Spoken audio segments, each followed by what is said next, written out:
Halloween might look a little different this year. 2020 has been interesting. So, this holiday with the kiddos, if you have them or you're just had planned on dressing up for a Halloween party this year, that might look a little different. But what remains the same, no matter what year it is, and no matter what stage your business is in, there's one thing that's remained the same.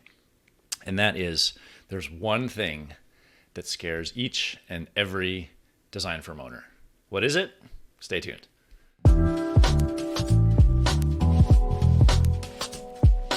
Giving architects and landscape architects the tools and strategies to be seen, heard, and valued in the marketplace, and telling the stories of leaders building thriving design firms and attracting their ideal clients. This is From Architecture to Profitecture. I'm your host, Jay Krakowski. Let's get started. Fellow and future Profitex, hello, how are you? Welcome to this special Halloween edition of From Architecture to Profitecture. If you're only listening to the podcast, you're missing out. I'm in full costume. I am an old-timey robber. Think Looney Tunes, with the striped shirt and the eye mask.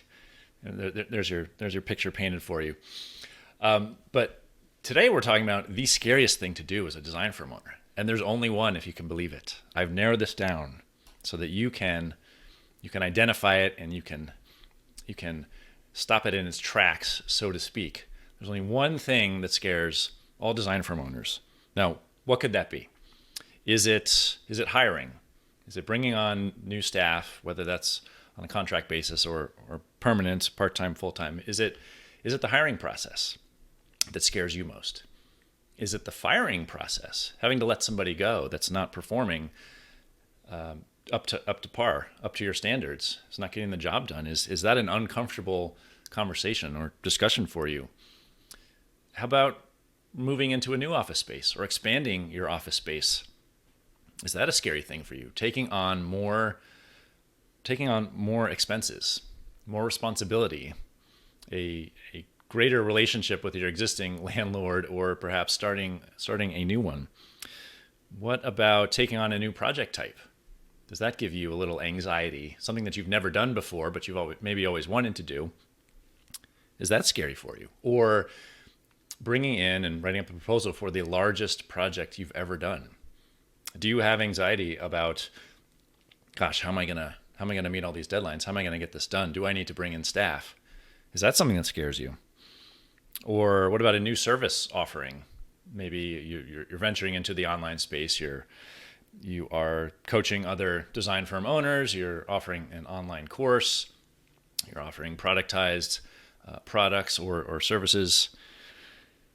Does that scare you? What about a partnership, partnering or a merger with another design firm?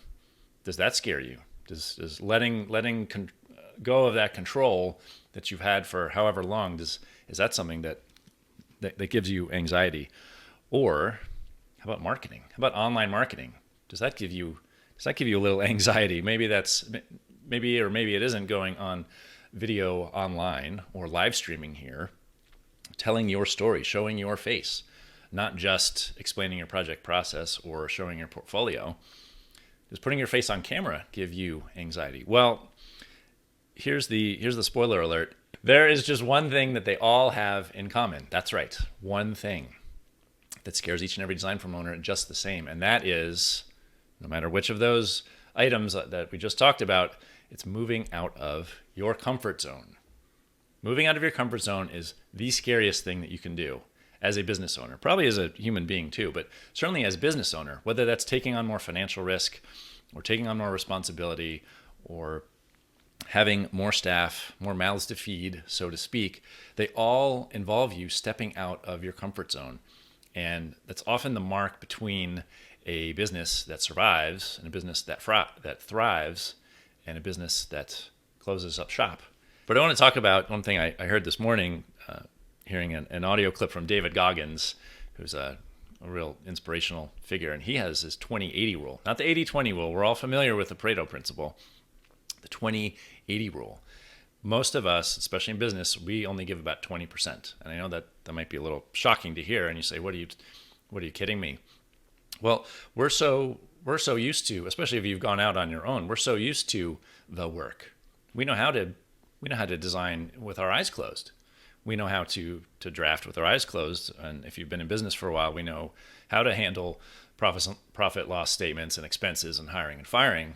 That's all second nature to us. But when something comes to really push us to that success that we've always dreamed of, the gap between the 20% that we are used to doing in our day-to-day, in and out business lives, and let's say hitting 100%, what's the ultimate goal, ultimate success? In that 80% gap is the real, and he swears a lot when he's saying it. It's the real, so to speak. It's the difficult stuff. It's the stuff that makes us really uncomfortable. It's where failure lies. Failure is littered throughout that 80%, and it's around every corner. It's lurking around every corner, and that's not a good feeling for anybody, really. But it's those that are willing to make that jump and wade through the 80% of garbage, of difficulty, of failure, of putting yourself out there, of judgment, all these emotions and things that we don't necessarily want to feel, but that we often need to feel to get to where we want to go. That's what makes the difference between those that survive and those that thrive. Another great quote here is, great things don't come from comfort zones. And there's a larger quote behind that, but that's really the takeaway there. To build a great business, to build a business that you've always dreamed of, whether that's just being able to provide for your family, perhaps the families of your staff, or whether that's to build something huge and be featured in magazines and build a huge online following, it takes being uncomfortable. That's really the difference between a good business owner and a great one. A good design firm owner and a great one, a good architect and a great one, is how much are you willing to be uncomfortable? How long can you sit in discomfort and figure out what you need to do to push through it? And again, that's for any facet of business. Moving into a new office space, downsizing an office space might have been on your radar this year that you weren't expecting. Downsizing your staff, or moving into new project types, or larger and larger project types, or just doing different things, doing things differently in your firm, which is such a theme of 2020, isn't it? Doing things differently. And there's certainly been discomfort all along the path this year, if not, the entire time that you and I have been in business, or you and I have been practicing design. So, there's really one question that you need to ask yourself every time you come up against this discomfort. Again, that's in marketing, or that's in business ops, or that's in certainly in design, is what do you want? What do you want? When we come up against something difficult or uncomfortable in design, we go back to the project brief. We look to our clients.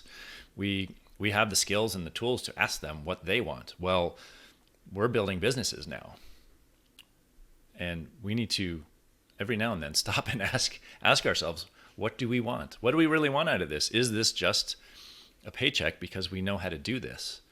Or is there something greater? Is there a way that you want to give back to your industry, your community, your local market, the families of those that you hire or subcontract with or consult with? What do you want? Do you want your name in lights or on the cover of a magazine, or behind a well-received, perhaps famous podcast or YouTube channel? What do you want?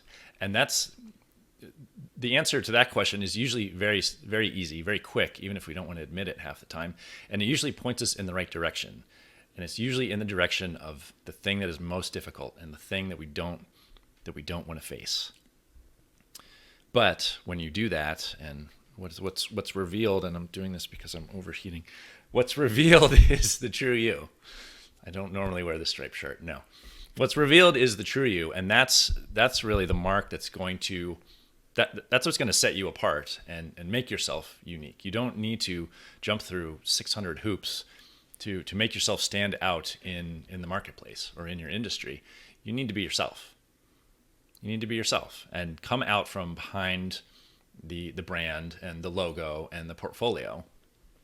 And whether that's going on camera, something like this, or whether that's being on a podcast, or whether it's writing an article, whatever it is, step out into the muck because that's at the end of that is the light at the end of the tunnel. That's where you'll shine, and that's where you'll find fulfillment in doing this and working day in, day out, hour upon hour, quite often.